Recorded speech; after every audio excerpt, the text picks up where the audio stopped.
Salam hormatly gençler, men şu videolarni aktivist deyip ören haram adylary ýönetimleri, tädeden bularyň her bir hereketleri diňe ýalan otduryr.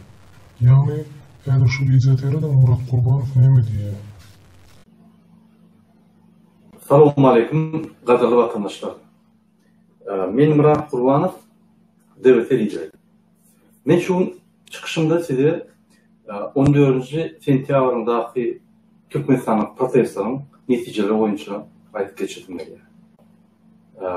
Baştan gıykaça urumlardan biz giyeceğinden yapmadık, yani protestlara karıştık. Yönü başta organize olması olan tam, şunun için bir düşünçmezlik oldu. Protest geçirip bilmendirler, yönü uyuşup barıktırlar.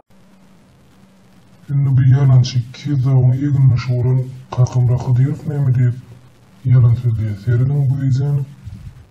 Etraflardan yol yaptırırlar. Aktepe'den İlalıça varsan onu yol yapıp Daşı Zubarar yal der. Eyle ki Köyönö'den, Okçavur'dan Barar yal der. Yol şu buldum sazlamayı. Şu daylarda yaptırırlar. Tahtadan barp bolana Böroğlu etrafını. Taşuz rayon Andreevski diyorlar. Bu Muhammed Duyuşu deyleyen arayı hiç iltüyüm yok. Sebebi bu inden halkı ağırlap sonuç derecesine etti. Yine de orada dedim, eğlekli kıyarmanı başarı. Gelin bunun bir izlerine tanış edelim. Şun bizim kahraman aktivistlerimiz belirlenen yerlere vardılar. O dağda neyse polisiyeler drone'la karamazdan varıp gördüler, her gelen adam varıp gördü, hiç zat yok. Neyini bolacağını bilmeyeni, ne edeceklerini bilmeyeni ivne olup gittiler. Bana oğullarca adam can etti. Murat Gurbanow'a yüzlerce adam can edip aydıptır. Biz neyme değil inni deyip.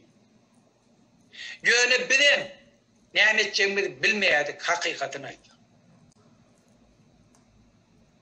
Bilim halkın şeyle gelip şunu yana aktivistlerin hareket edeceğini bilim ananmayadı.